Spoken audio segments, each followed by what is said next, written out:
네, 안녕하세요. 주도현입니다. 오늘 6월 21일 수요일이고요. 리플을 같이 한번 살펴보도록 하겠습니다. 자, 리플이 오늘 1% 정도의 상승력을 보여주고 있네요. 그래서 고가 653원까지 갔었고, 저가는 장 시작하면서 640원 기록을 했습니다.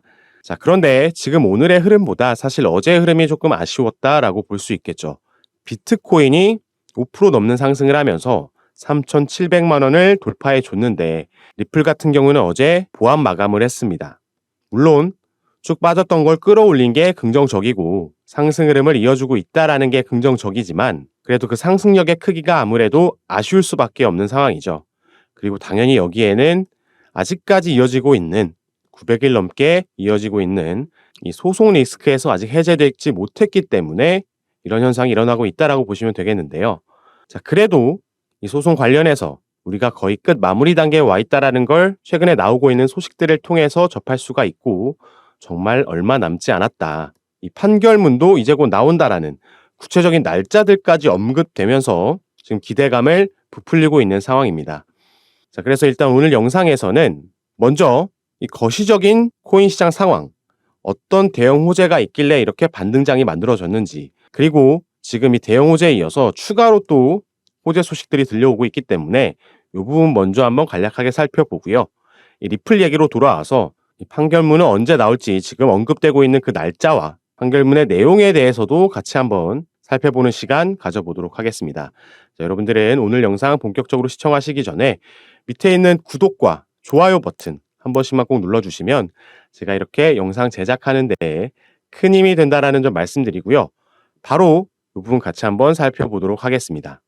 자, 블랙록이라는 미국 뉴욕의 월가에 있는 세계 최대 규모의 자산을 운용하고 있는 자산 운용사죠. 이 블랙록이라는 기업이 굴리고 있는 자산만 해도 우리나라 돈으로 1경이 넘는다라고 합니다. 엄청난 거물이라는 걸 우리가 알 수 있고 이런 엄청난 기관 세력에서 이제 비트코인 현물 ETF를 신청했다라는 소식에 코인 시장 전체가 하락을 멈추고 반등세로 돌아설 수 있었던 겁니다.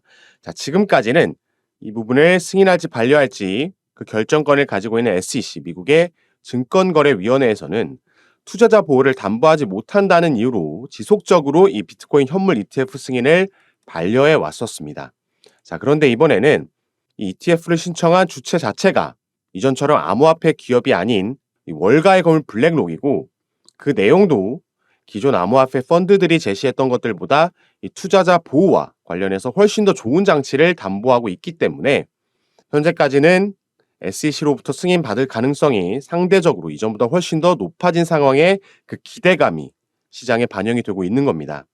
자, 블랙록이라는 기업이 비트코인 현물 ETF 출시를 신청했다라는 것 자체만으로도 엄청난 일이지만 더 긍정적인 건 지금까지 블랙록이 SEC에 ETF 출시 신청을 했던 576건들 중에서 단 한 건을 제외하고 575건이 전부 승인을 받아냈습니다.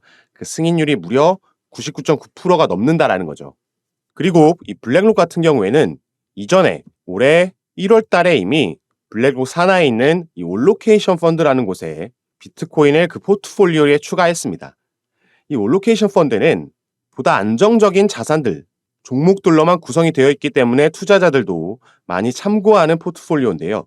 여기에 6개월 전에 이미 비트코인을 추가시켰고 최근에는 이 기사를 보시면 이 시장 규제 공포 속에 글로벌 금융기관 비트코인에 간접 투자하고 있다라고 나오고 있죠. 그리고 여기 밑에 보시면 블랙록이 이 마이크로 스트레치 지분을 6%나 확보하면서 지분 순위 대주주 3위까지 올라갔다라고 나와 있습니다. 이 마이크로 스트레지의 지분을 늘렸다라는 게 바로 비트코인에 간접 투자를 하고 있다라는 건데요. 그 이유는 마이크로 스트래티지라는 기업이 비트코인을 가장 많이 보유하고 있으면서 때문에 그 차트도 항상 같이 움직이고 있기 때문입니다. 비트코인이 상승할 때 마이크로 스트래티지도 상승을 하고 그 상승률과 하락폭까지 거의 동일하게 움직이기 때문이죠. 그러면서 뱅크 오브 아메리카도 마찬가지로 투자액을 47배나 늘렸다라고 나와 있죠. 그래서 이 마이크로 스트래티지를 어느 기업이 얼마나 보유하고 있는지를 제가 보여드릴 건데요. 자, 현재 이 기사는 6월 16일, 4일 전에 나온 기사입니다. 그런데 오늘 체크해 보니까 이 부분이 또 순위가 바뀌었습니다. 자, 바로 Top 10 Owner of MicroStrategy라고 나와 있죠. 그리고 여기 지분율이 쭉 나와 있고 최근에 블랙록이 아까 기사에서처럼 거의 6% 가까운 수치를 기록하고 있는데 자, 분명히 4일 전 기사에서는 3위라고 했는데 지금 3위가 바뀌었습니다. 많이 들어보셨을 피델리티라는 기업이 최근에 엄청나게 그 보유량을, 지분량을 늘리면서 3위로 올라섰고요. 그래서 이 블랙록에 이어서 이 호재에 이어서 추가로 그 호재의 시너지를 더하고 있는 게 바로 이 피델리티라는 겁니다. 그래서 여기 보시면 블랙록에 이어서 피델리티가 여기도 마찬가지로 자산운용사입니다. 큰 규모를 가지고 있는 기관 세력이라고 볼 수 있겠고 여기서 지금 비트코인 현물 ETF 시장에 블랙록에 이어서 등판할 수도 있다라는 그 소문이 확산되면서 최근 만들어진 주말 사이 만들어진 반등장에서 그 힘을 이어갈 수 있게 만들어주고 있는 겁니다. 자, 그런데 최근에 미국에서의 흐름은 이 규제기관 증권거래위원회인 SEC가 계속해서 뭐 리플과의 소송도 마찬가지지만 코인 거래소들에도 기소를 하면서 규제를 강화하려는 움직임을 보여주면서 코인 시장이 전체적으로 하방 압력을 받고 있었는데 미국과는 별개로 홍콩 같은 경우에는 6월부터 VASB 라이센스를 도입하면서 코인 시장의 새로운 허브 역할을 하려고 뛰어들었죠. 그러면서 여기서 이전에 먼저 비트코인 현물 ETF를 홍콩에서 먼저 상장할 거라는 얘기가 계속해서 나왔습니다. 그래서 이게 빠르면 2분기, 늦어도 올해 하반기 안에는 이 비트코인 현물 ETF를 홍콩에서 먼저 상장할 거다라는 얘기가 나왔었는데 자, 미국에서 이런 흐름이 나오다 보니까 홍콩도 만약에 뒤처지고 싶지 않은 마음에 그리고 원래도 빠르면 2분기 안에 하려고 했으니까 이 부분이 마치 경쟁하듯이 이루어져서 홍콩에서 빠르게 이 부분이 또 진행이 된다라면 코인 시장은 또 한 번 상승 랠리를 이어갈 수 있는 그 힘을 받을 수가 있을 겁니다. 그래서 최근에 어려웠던 시장 흐름, 이 약세장 속에서 하나씩 이제 반등할 수 있을 만한 재료들이 나와주고 있다라는 점이 정말 반가운데요. 아직까지 시세 자체는 크게 상승하지 못했지만 그래도 이런 분위기가 만들어지고 있다. 그래서 지금이 우리가 매매를 진행할 때, 투자할 때 정말 집중해서 잘 살펴봐야 되는 시기가 되겠습니다. 가장 크게 우리가 자산시장에서 주식이든 코인이든 투자를 하면서 수익을 볼 수 있는 방법은 쭉 하락하면서 약세장이 이어지다가 반등을 할 때 여기서 저점을 잡아야지 이후에 나올 반등장, 상승장에서 그 수익률을 가장 크게 가져갈 수 있는 부분입니다. 지금 요런 흐름이 이어지고 있다라고 이해하시면 되는 거니까 그리고 이런 부분 매수와 매도 타점, 비중 조절을 어떻게 해야 되는지 제가 전부 우리 구독자님들과 함께하고 있는 카톡방에서 무료로 잡아드릴 겁니다.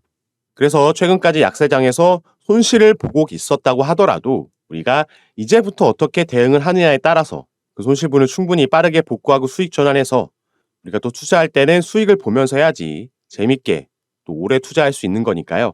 여러분들도 저와 함께 이 카톡방에서 함께 하시면서 재밌는 투자 그리고 안정적인 수익 얻어가실 수 있었으면 좋겠습니다. 카톡방에서 함께 하시는 방법은 위에 제가 이렇게 제 전화번호를 적어놨습니다. 010-4951-8464번 위에 제 전화번호로 숫자 4라고만 문자로 보내주시면요. 제가 이 문자를 확인하는 대로 순차적으로 연락드려서 카톡방 초대를 도와드릴 겁니다. 전부 무료로 운영하고 있는 카톡방이니까 이 부분 안심하시고 제 전화번호로 숫자 4 문자 보내주시면 될 것 같고요. 들어오시면 여러분들께서 어떤 코인을 얼마에 평균 단가 보유하고 계시고 또 어느 종목에 어떻게 비중을 나눠서 들어가고 계신지 이 포트폴리오 구성하신 걸 보고 제가 개별적으로 매수 매도 타점 잡아드리면서 비중 조절을 도와드려서 빠르게 수익 전환하실 수 있도록 개별적인 전략 짜드리도록 하겠습니다. 이거 전부 무료니까 이 부분 안심하시고 함께 하시면 좋을 것 같습니다. 자, 그럼 이제 다시 리플 소송 얘기로 돌아와서요. 가장 먼저 이 소송 종료 시점에 대해서 판결문이 언제 나올지에 대해서 언급한 사람이 바로 이 마르크 파겔이라는 인물입니다. 이 마르크 파겔이라는 인물은 전직 SEC에서 샌프란시스코 지부 이사를 역임했던 변호사 출신인 인물인데요. 자, 이 사람이 트위터에 올린 내용을 같이 한번 살펴보면 자, 중요한 내용은 바로 여기부터입니다.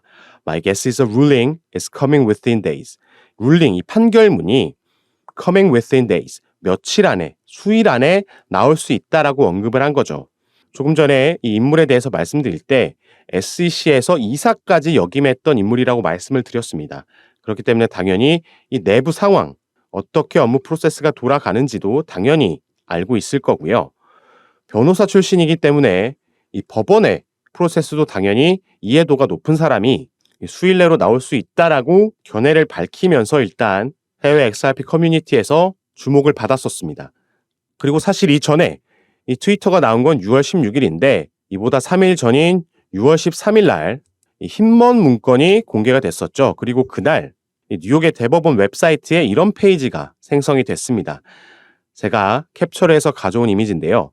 보시면 6월 13일 날 이렇게 문건을 올릴 수 있는 6개의 칸이 생성이 됐다.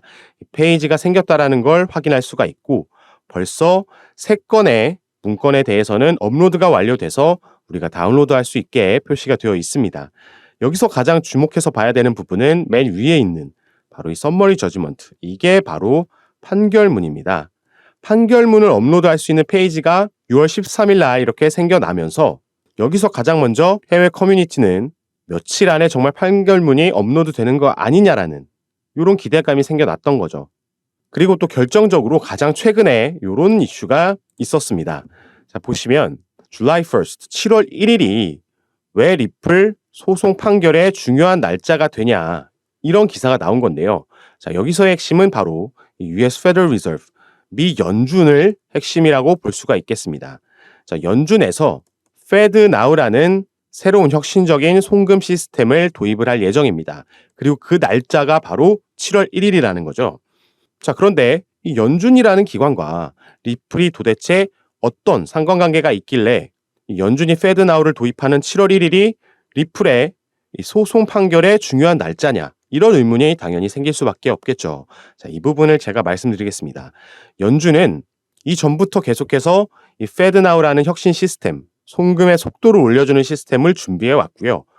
여기서 이 준비 과정에서 당연히 연준과 협력해서 이 시스템을 개발한 여러 기업들이 있을 겁니다.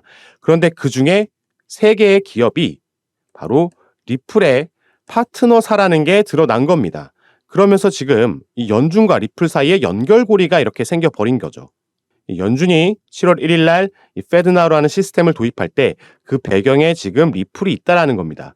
그래서 이렇게 중요한 날, 그 배경에 있는 리플이 다른 정부의 규제 기관인 이 증권거래위원회 SEC와 소송을 벌이고 있다라면 당연히 이 연준의 보기에 모양새가 좋지가 않다라는 거죠. 그래서 이 Fed Now 시스템을 도입하는 날짜인 7월 1일 전에 이 소송 판결문이 나올 거라는 지금 예상이 그 시나리오가 퍼지고 있는 겁니다. 그리고 또 한 가지 최근에 나온 소식을 하나 보시면요. 자, 제레미 호건이라는 친리플 변호사죠. 이 사람이 언급한 건 우리는 기다리고 있는데 그 요일이 바로 목요일과 금요일, 매주 목요일과 금요일 우리가 숨죽이면서 이 판결문을 기다릴 거다라고 언급을 한 겁니다. 목요일과 금요일이 지금 이 리플과 SEC의 소송이 진행되고 있는 그걸 관장하고 있는 뉴욕 법원에서 통상적으로 판결문을 내놓는 요일이라는 겁니다. 그래서 종합해 보자면 7월 1일 전에 목요일과 금요일이 지금 유력한 판결문이 나올 만한 날짜로 언급되고 있고 그렇다면 당장 이번 주 내일이 되겠죠. 22일과 금요일 23일 그리고 다음 주 29일과 30일 요 네 날짜 중에 하루가 되지 않겠냐. 요런 소식이 지금 나오고 있는 겁니다. 그런데 이 시점보다 더욱 중요한 건 당연히 그 판결문의 내용이 될 겁니다. 100% 리플의 승소라고 확실하게 여기서 전부 끝내버릴 것 같지는 않고요. 아마도 부분 판결이나 분리 판결이 나올 것 같죠. 이런 예상들이 지배적이고 그렇다라는 건 결국 약식 재판에서 끝나지 않고 정식 재판으로 회부될 거다. 그래서 배심원 판결으로 가게 될 거다라는 예상이 나오고 있는데 자, 일단 부분 판결, 분리 판결이 약식 재판 판결문에 나올 때 여기서 우리가 기대해 볼 수 있는 건 바로 이 토레스 판사가 2차 시장 판매에 대해서 어떤 판결을 내놓느냐 바로 이 부분이 되겠습니다. 2차 시장 판매라는 건 리플이 ODA를 구축하고 나서 이루어진 XRP 판매를 의미하고요. 이 부분만 증권이 아니다라는 내용이 이 판결문에 있어 준다라면은 시장은 이 부분을 리플의 승소와 다름없다라고 받아들일 거고 그렇게 되면 확실한 상승 랠리의 시작이 돼줄 수 있을 겁니다. 그래서 이런 판결이 나오면 당연히 리플은 이전부터 준비하고 있던 IPO, 기업 공개를 바로 최대한 빠르게 시작하려고 할 거고요. 그렇게 되면 이 상승력에 당연히 더 큰 시너지가 더해질 겁니다. 리플은 이미 올해 4월 들어서 이 IPO 관련해서 비공개 로드쇼를 진행을 했었습니다. 그리고 이때 월가의 거물급 대형 투자 기관들이 모두 참석했다라는 소식을 폭스 비즈니스에서 발표를 했고, 이 부분 제가 카톡방에서 알려드렸었죠. 그래서 IPO를 진행하게 되면 대규모 투자가 들어올 가능성이 크고 당연히 XRP 시세에 긍정적인 요인을 줄 거다라고 예상해 볼 수 있겠습니다. 그래서 아까도 말씀드렸듯이 오늘은 비록 어제부터 비트코인과 다른 알트코인들이 꽤 큰 상승력을, 반등력을 보여줄 때 리플은 생각보다 지지분이한 상승을, 아니면 보합권에서 움직이고 말았지만 이제 얼마 남지 않은 6월달 안에 판결문이 나오고 그 이후에 IPO를 진행하게 된다라면은 지금 아쉬웠던 만큼 더 큰 상승 랠리를 시작해 줄 수 있을 거고요. 그렇기 때문에 오히려 지금 크게 상승하지 않은 게 우리에게 주어진 마지막으로 이 저점에서 평균 단가를 낮출 수 있는 기회가 돼주고 있다라고 이해하시면 되겠습니다. 그래서 이런 부분 다시 한번 말씀드리지만 제가 이 구독자 여러분들과 함께하고 있는 저희 단체 카톡방에서 전부 무료로 잡아드리고 있으니까요. 여러분들은 아까 말씀드렸던 위에 제 전화번호 010-4951-8464번으로 숫자 4라고만 문자 보내주셔서 지금 같은 중요한 시기에 미리 준비하셔야지, 어떻게 대응할지 미리 대비하시고 평균 단가 낮춰놓는 작업 진행하셔야지 더 크게 이 상승이 나왔을 때 수익률 높일 수 있다는 점 명시해 주시고요. 제가 어떻게 이런 부분 비중 조절을 통해서 도와드리는지 들어오셔서 직접 확인해 보시고 판단해 보시면 좋을 것 같습니다. 자, 그럼 오늘 영상도 끝까지 시청해 주셔서 너무 감사드리고 여러분들의 성공 투자 진심으로 기원하겠습니다. 감사합니다.